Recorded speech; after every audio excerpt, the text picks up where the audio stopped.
أعوذ بالله من الشيطان الرجيم بسم الله الرحمن الرحيم الحمد لله رب العالمين بارئ الخلائق أجمعين والصلاة والسلام على أشرف الأنبياء والمرسلين سيدنا ونبينا وحبيب قلوبنا وطبيب نفوسنا وشفيع ذنوبنا أبي القاسم محمد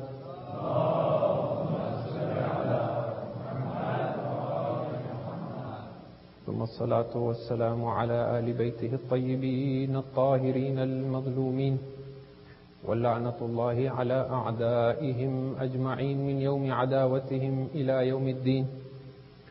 أما بعد فقد قال الله تبارك وتعالى في كتابه بسم الله الرحمن الرحيم وما الحياة الدنيا إلا لهو ولعب وإن الدار الآخرة لهي الحيوان لو كانوا يعلمون. صلوات على محمد.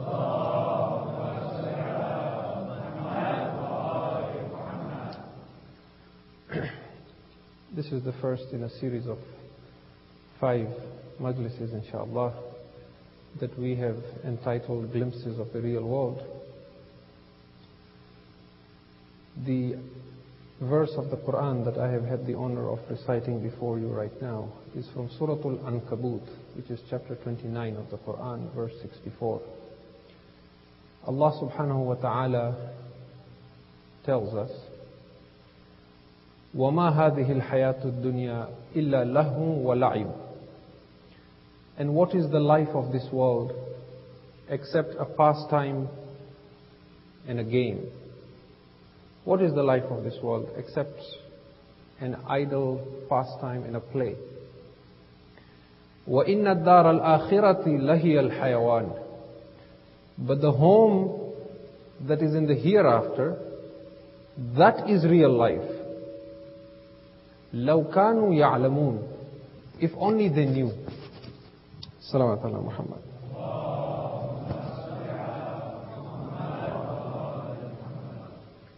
When you look at the verse with a little more attention, you see that based on how Allah ends the verse, there is an expression of regret and remorse. لَوْ كَانُوا يَعْلَمُونَ. If only they knew. We normally express this sort of a remorse or regret when something is right beneath our feet, but we do not see it.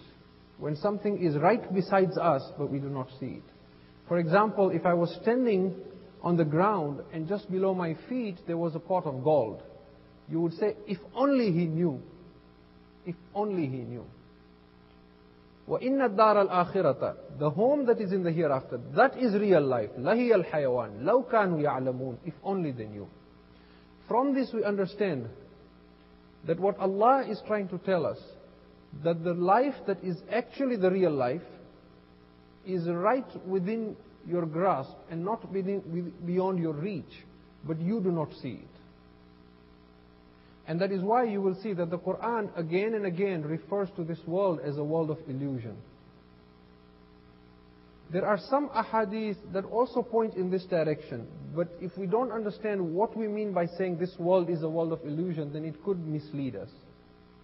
For example, the famous hadith of Amir al-Mu'mineen salawatullahi wa salamu alayhi, Allahumma salli ala Muhammad wa ala Muhammad, where he says, النَّاسُ نِيَامٌ إِذَا مَاتُوا انْتَبَهُ. People are asleep. When they die, they wake up.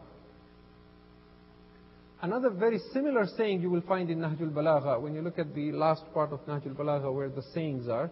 If you look at saying number 64, you will see that he says, the people of this world are like travelers who are being carried while they are asleep. So some Muslim thinkers have come up with the idea that the whole experience of life is actually an illusion. That nothing is really happening.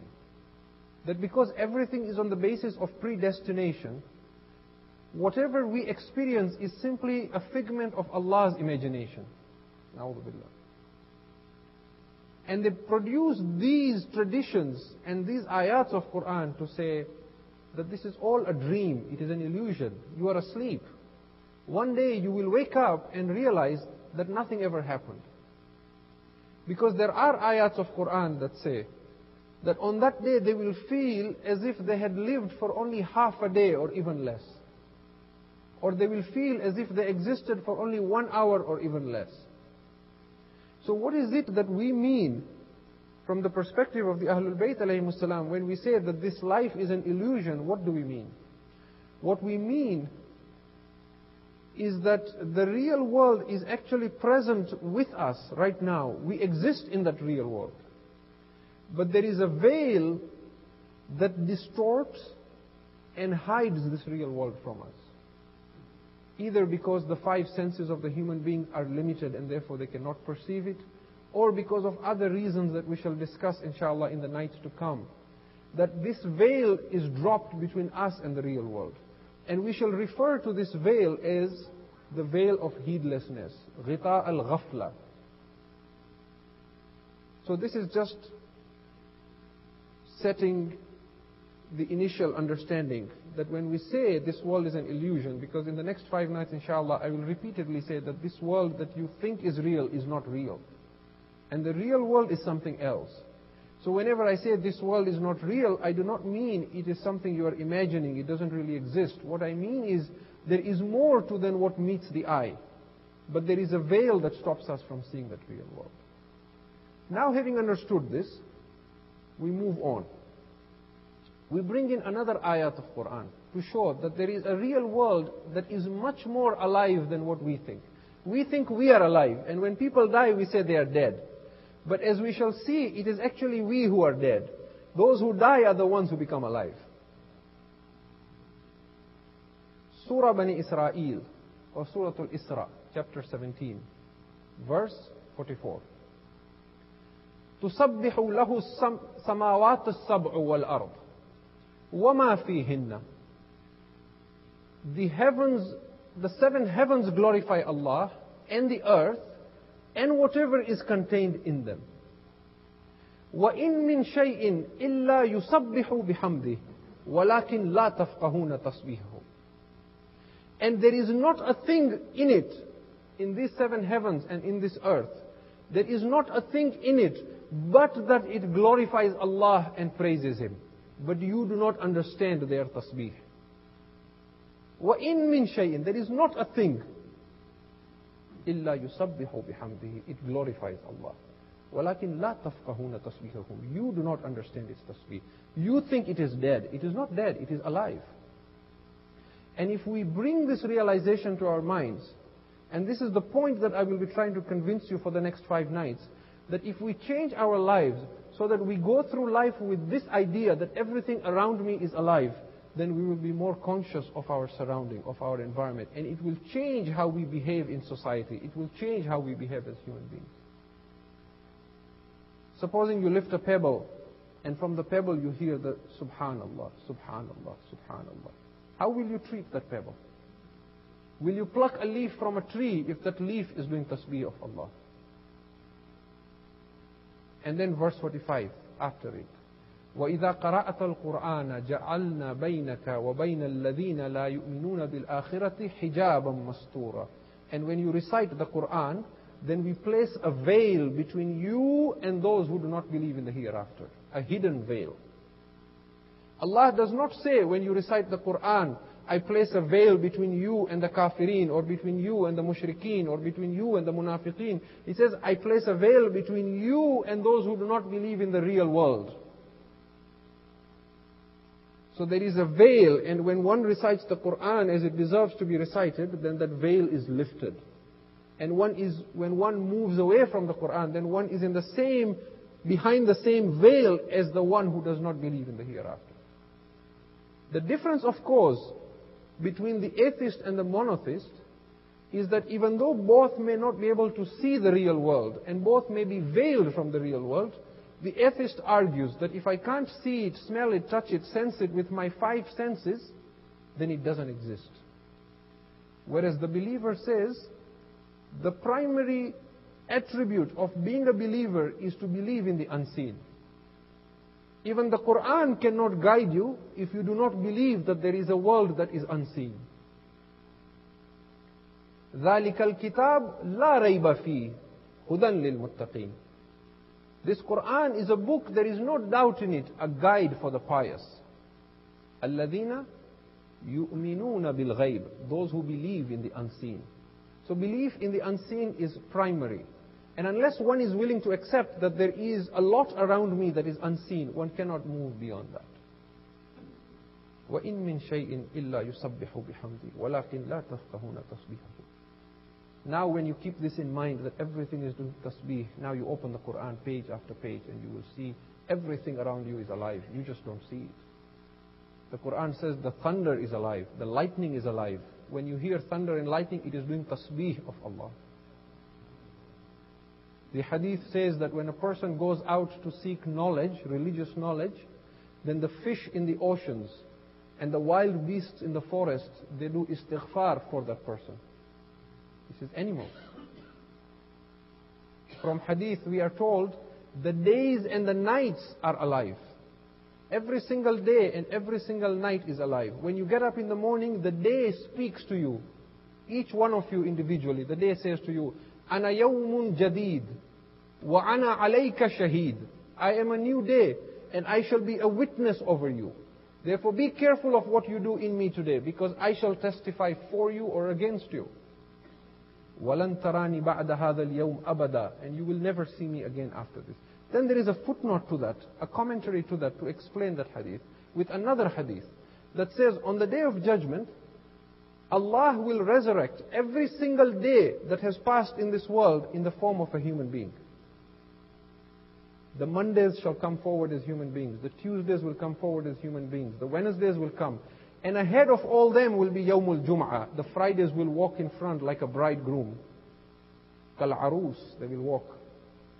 And then the days will stand between heaven and hell. And as people pass on the Sirat, they will say, he did this on me. He did this in me. This is what I saw on this in me. So hadith has a completely different picture. Everything that you think is non-tangible, non-real, hadith says it is real. The days are real. The nights are real. The heavens are alive. In Surah Maryam, if you look at the last verse, it says, so the heavens did not weep over them, nor were they given any respite. That means the heavens can weep. The earth is alive. When you walk on the earth, it says, O son of Adam, O daughter of Adam, do not walk with me on pride. You will come into my embrace one day. When you take your dead to the cemetery, all those spots of the earth where nobody has been buried, they call out and say, bring him, if he is a believer. They pray to Allah, Oh Allah, let him be buried where I am. Let him be buried where I am. Let me hold this body in my embrace. And if he is an enemy of God and an inmate of hellfire, then every spot of earth calls out, Oh Allah, let him not be buried where I am. Let him not be buried where I am. And that is why Rasulullah sallallahu alayhi wa sallam, Allahumma salli ala,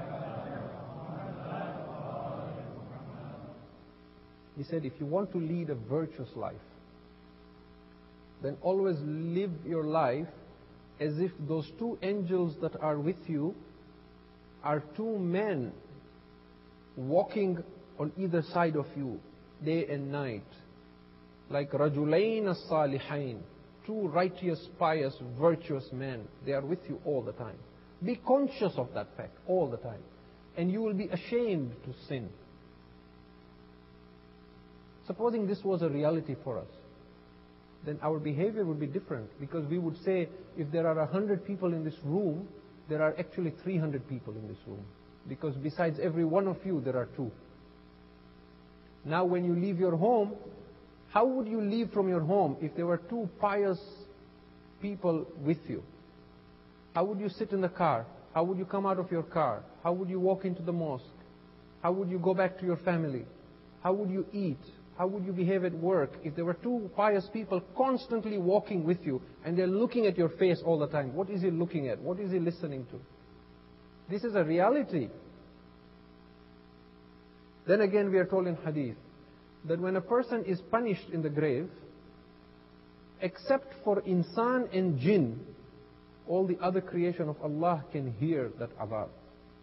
That is why sometimes if you keep an animal near a cemetery, you will see it will bolt and dart away from the grave, because it hears that adab.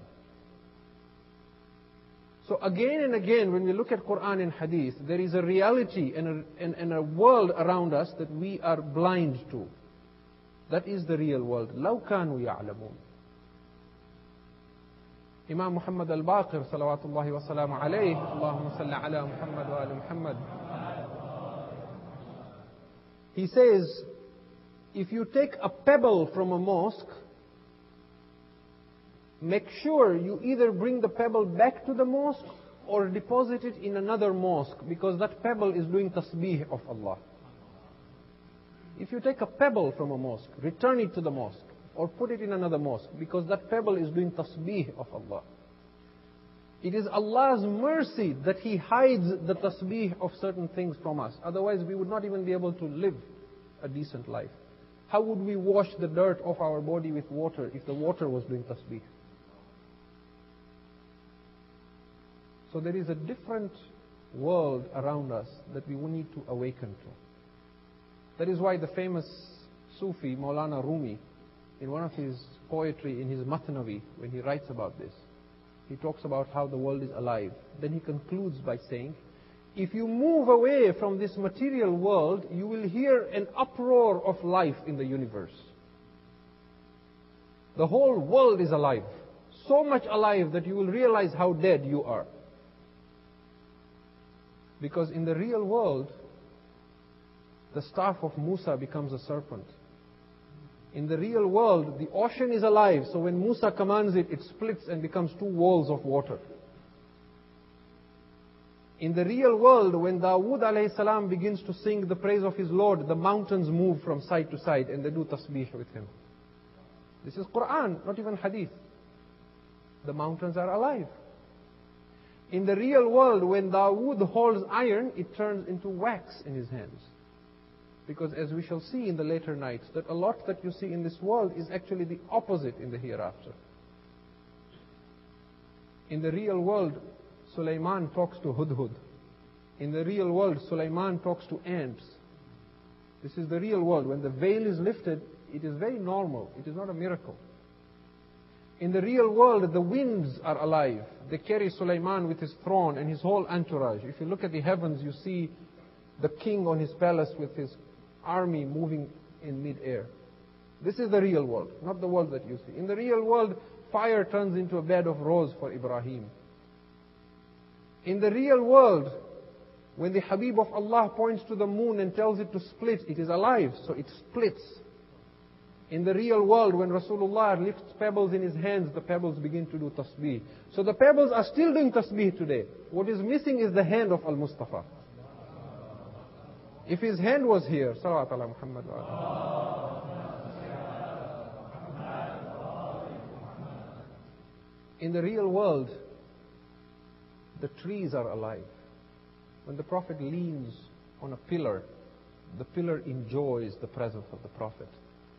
What is that pillar of Hannana in Masjid Nabawi? You know about it. When the Prophet moved away from it and the pillar began missing the Prophet, it began crying. So you don't even have to limit yourself to the ahadith of the Shia scholars. Look at the Shia hadith, Sunni hadith, you will see the whole world is alive. It's a different world altogether. In the real world, the months are alive. If you look at Sahifa Sajjadiyya in the Wida of the month of Ramadan, Imam Zainul Abidin alayhi salam, when he bids farewell to the month of Ramadan, Allahumma salli ala Muhammad wa ali Muhammad. He says, Assalamu alayka ya shahrullahi al-akbar. Peace be on you, O mighty month of Allah. Assalamu alayka wa ala laylatul qadr, allati hiya khayrun min alfi shahr. Peace be on you, O Ramadan, and on the night of Qadr, which is better than 1,000 months. Assalamu alayka ma ahrasana bil amsi ilayk, alayk. Wa ma ashaddu shawqana ghadan ilayk. Peace be on you, O month of Ramadan. How much we feel the pain of losing you, and how much we yearn and long to see you again. So he's talking about these things. He's not just personifying them. He is telling us that these things are real. Everything is real. And that is why when you go to hadith, you will see that when we talk about the hereafter, which is the real world, which is present even now, but you do not see it, everything is alive. The mizan is alive. The mizan on which your deeds are weighed, it has a tongue. And when the deeds are placed, it speaks where this person belongs. The sirat is alive. The heaven, the paradise, Jannat is alive. The fire of hell is alive. It says, Hal min mazid, Hal min mazid. Are there any more? Are there any more?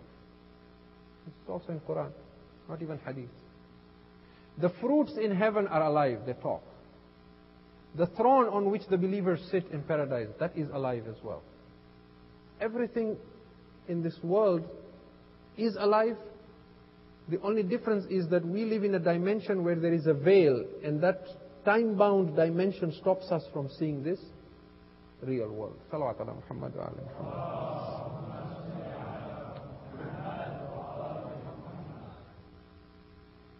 In Surah Al-Ahzab, which is chapter 33 of the Quran, verse 72, Allah says, إِنَّا عَرَضْنَا الْأَمَانَةَ عَلَى السَّمَاوَاتِ وَالْأَرْضِ وَالْجِبَالِ. We offered this trust to be our representatives to the heavens and to the earth and to the mountains. فَأَبَيْنَا أَن يَحْمِلْنَهَا وَحَمَلَهَا الْإِنسَانِ إِنَّهُ ظَلُومًا جَهُولًا. And they refused to take this trust because they were afraid that they will not be able to fulfill it. But insan agreed to take this trust. Most surely he is unjust and ignorant. So Allah is saying that this trust that we have given you by making you our representative, do not think you are the only one who could have done this. We offered it to the heavens, we offered it to the earth, we offered it to the mountains, but they refused. That means they are alive, but you do not see it. In the Battle of Badr, after the battle was over, and some of the chiefs of the Quraysh were killed, including the father-in-law of Abu Sufyan and his brother-in-law and so on. The Prophet of Islam said, bring their bodies. There was a well in which they were going to throw the bodies. Once the bodies were brought, he started talking to them. He's talking to what? He's talking to the dead bodies. Have you found what your Lord promised you to be true? Do you now see what I was telling you? He's talking to the dead bodies. So we are told that the Caliph Umar al-Khattab was near the Prophet. He said to him, Ya Rasulullah, atukhatibul mawta? Are you talking to the dead people? Are they able to listen to you? They have perished. How is it that you're talking to people who are dead? He says to him, Sah ibn al-Khattab. Be quiet, son of Khattab. فَوَاللَّهِ لَسْتَ بِأَسْمَعَ مِنْهُمْ. You do not hear me any better than they do. They hear me even better than you do. You think they are dead. They hear me even better than you do. وَلَيْسَ بَيْنَهُمْ وَبَيْنَ الْعَذَابِ عَلَى يَدِ الْمَلَائِكَ إِلَّا أَنْ أَدْبَرُ مِنْهُمْ. There is nothing now between them and the punishment and the adab that is in the hands of the angels, except that the angels are waiting for me to move away. So what is it that the Prophet is seeing? He is seeing the angels standing with adab waiting. He is talking to them. They don't understand it. The same thing happens again, much later on, in the battle of Jamal. This time it is Amirul Mu'mineen alayhi salam. And after the battle, Allahumma salli ala. And after the battle, he walks around the battlefield. And then he first finds the body of Ka'ab. Ka'ab was a judge. He was a qadi in Basra. He was appointed a judge by the Caliph Umar and then the Caliph Uthman. And when the battle of Jamal took place, he stood up against Amir al-Mu'mineen and he gave his fatwa that you should fight against Ali. And his sons as well were killed in Jamal. So he was a high-ranking personality in the battle of Jamal, besides Talha and Zubair and Aisha, the wife of the Prophet. So Imam Ali goes to the body of Ka'ab. He tells his companions, make him sit. It's a corpse.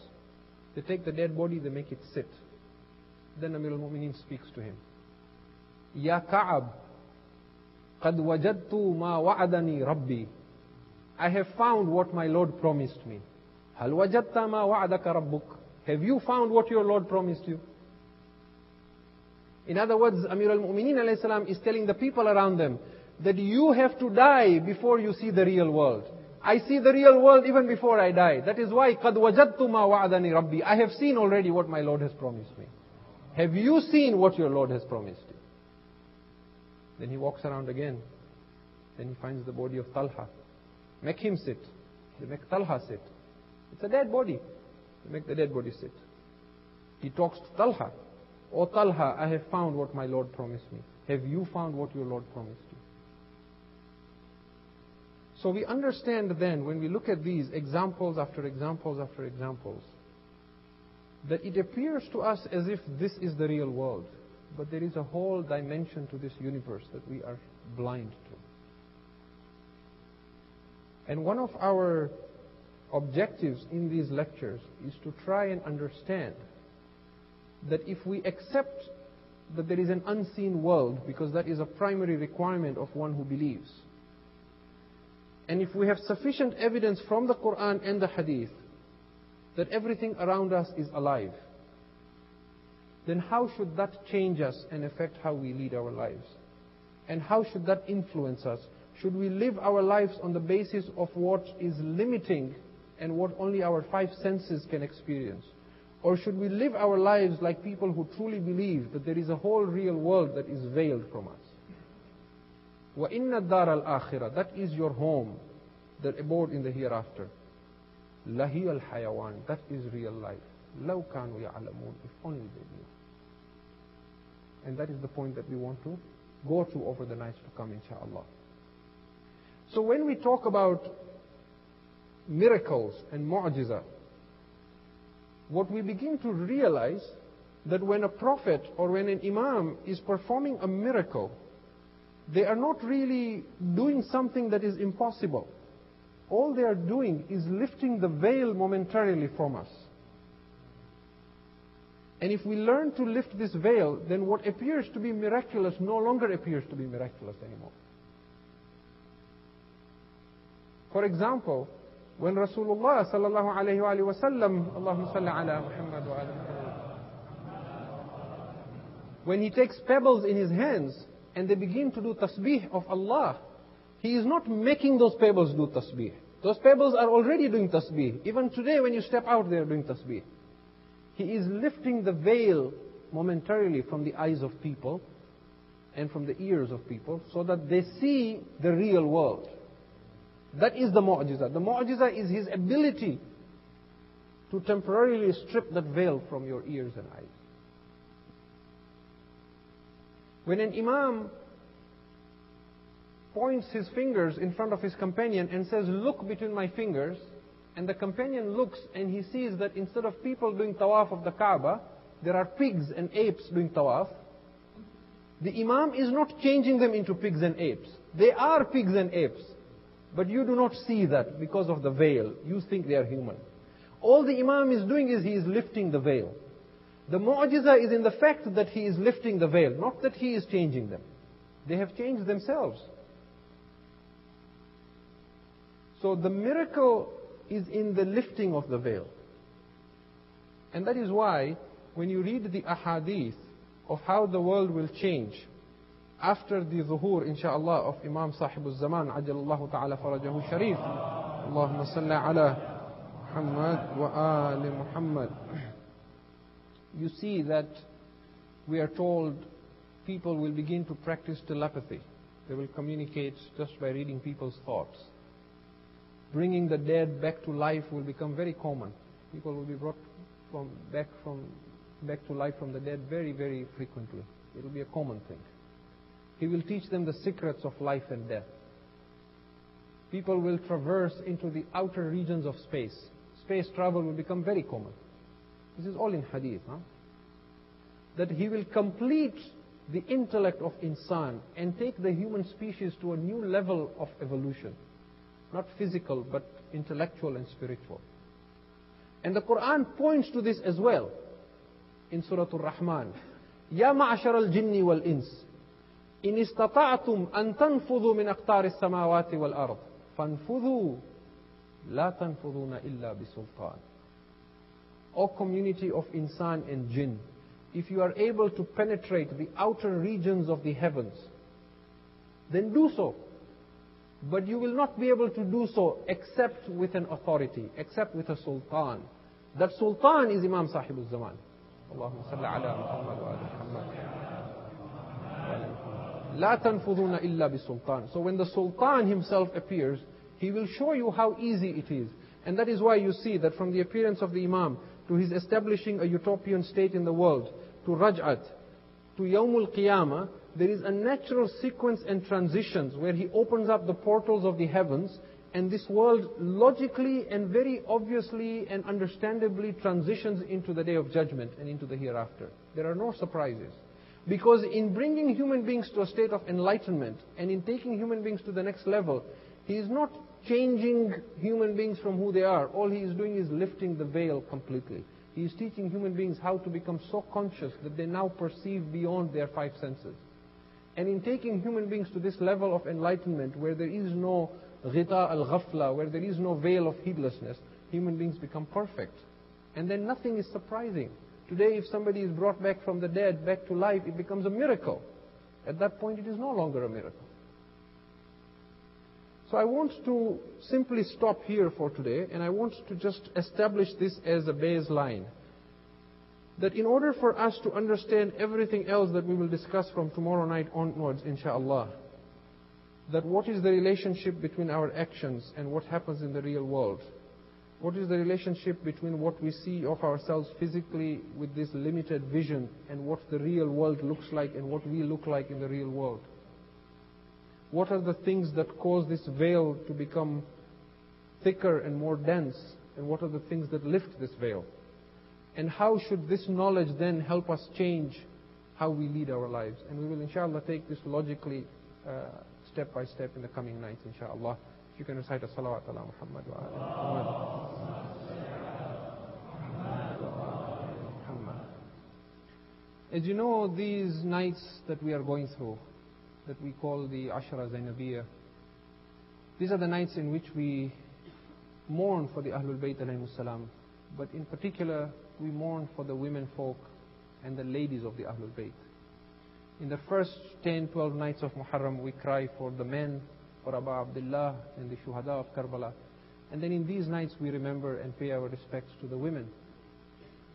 And last night, we commemorated the wafat of the little daughter of Imam Hussein, Janab Sakina.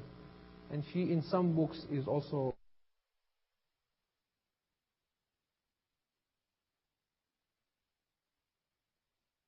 Ruqayya is most likely where the little daughter of Imam Hussein is buried. So in more likelihood her name was Ruqayya. You will see that in the proximity of where the haram of Ruqayya is to the palace of Yazid and the bazaar, it makes more sense that the prison was there rather than the maqbara where we have the shrine of Sakina. So Imam Hussein had an older daughter as well who was called Sakina. And Ruqayya was also sometimes lovingly called Sukaina, as the little Sakina. But within our culture and within the Ash'ar and in the Masaib and in the Nawhas that we have compiled in our Indo-Pak and Urdu-speaking community, she has come to be known as Sakina.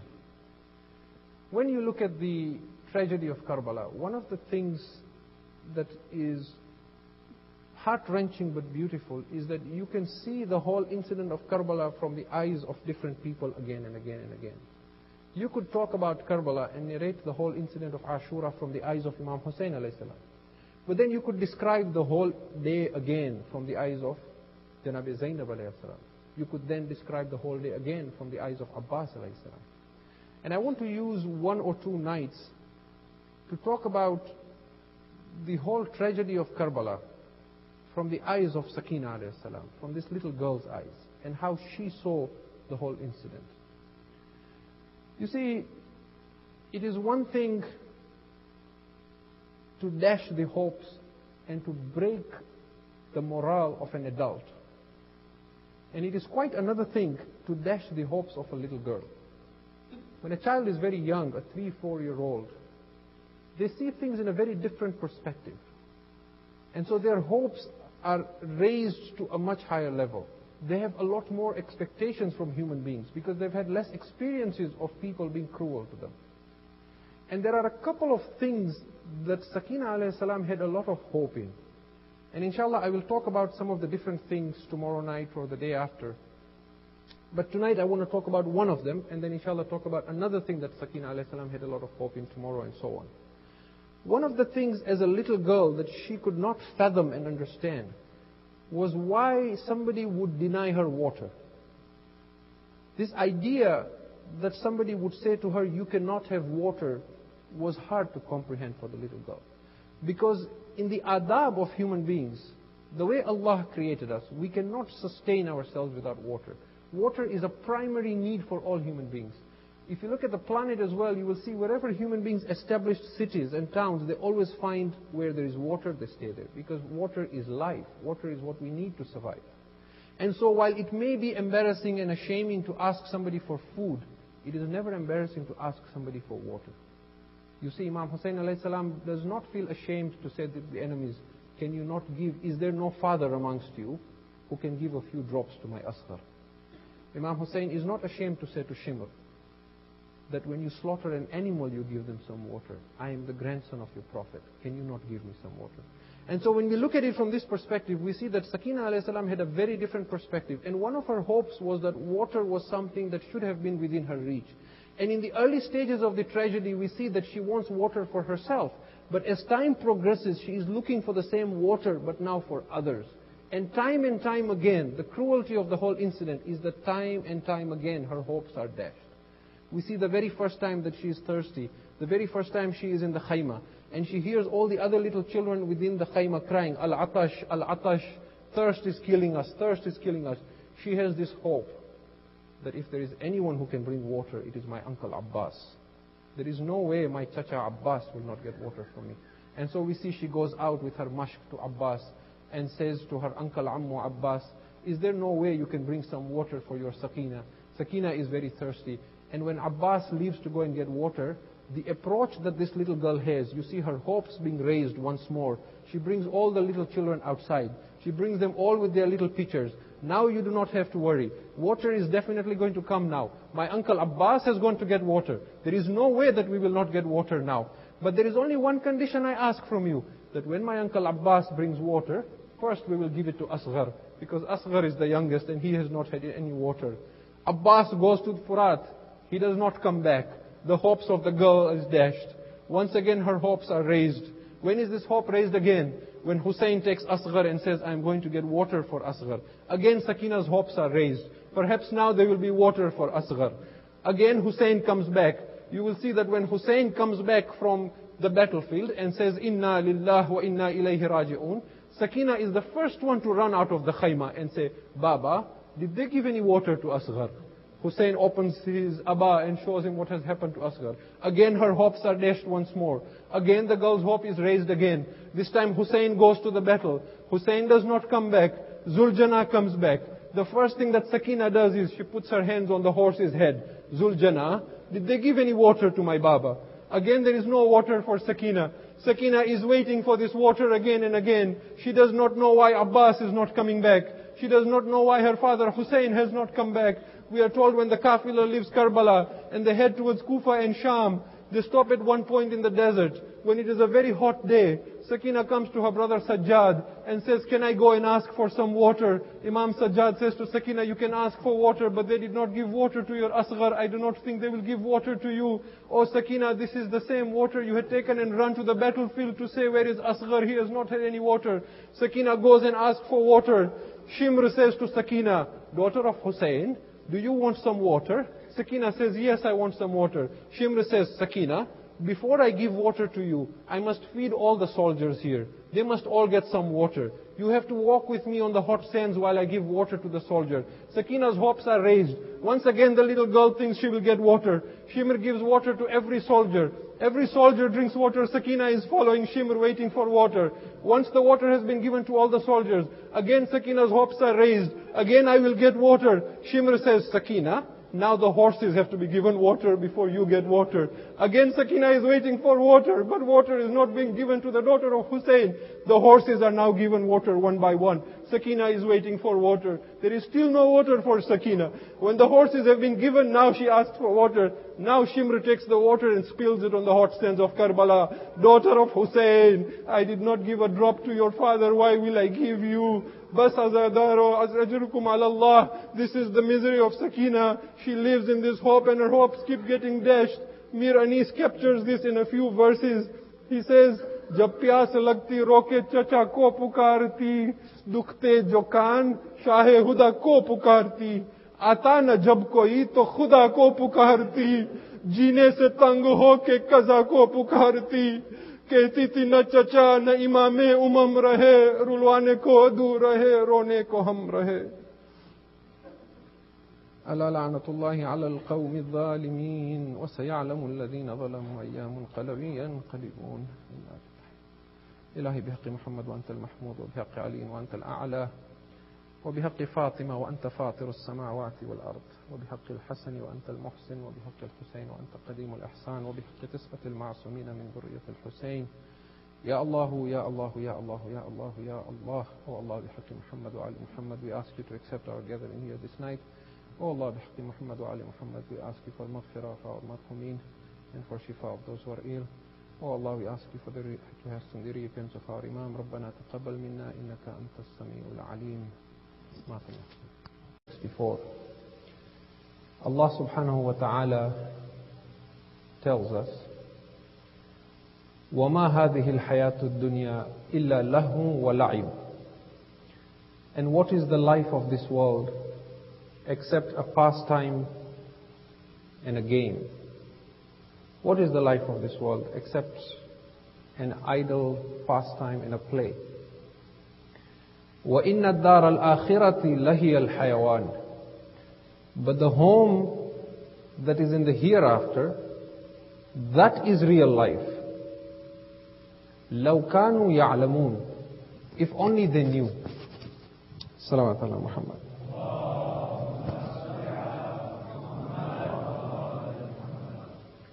When you look at the verse with a little more attention, you see الْمَظْلُومِينَ وَلَّعْنَةُ اللَّهِ عَلَىٰ أَعْدَائِهِمْ أَجْمَعِينَ مِنْ يَوْمِ عَدَاوَتِهِمْ إِلَىٰ يَوْمِ الدِّينِ. أما بعد فقد قال الله تبارك وتعالى في كتابه بسم الله الرحمن الرحيم وما الحياة الدنيا إلا لهو ولعب وإن الدار الآخرة لهي الحيوان لو كانوا يعلمون. صلوات على محمد.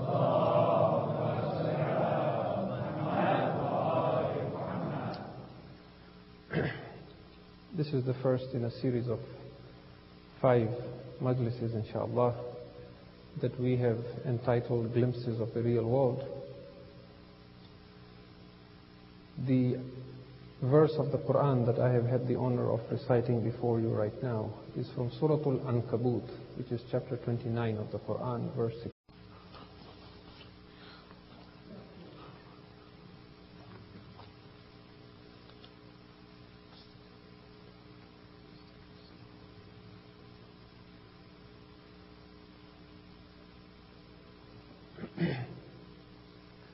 أعوذ بالله من الشيطان الرجيم. بسم الله الرحمن الرحيم. الحمد لله رب العالمين بارئ الخلائق أجمعين والصلاة والسلام على أشرف الأنبياء والمرسلين سيدنا ونبينا وحبيب قلوبنا وطبيب نفوسنا وشفيع ذنوبنا أبي القاسم محمد.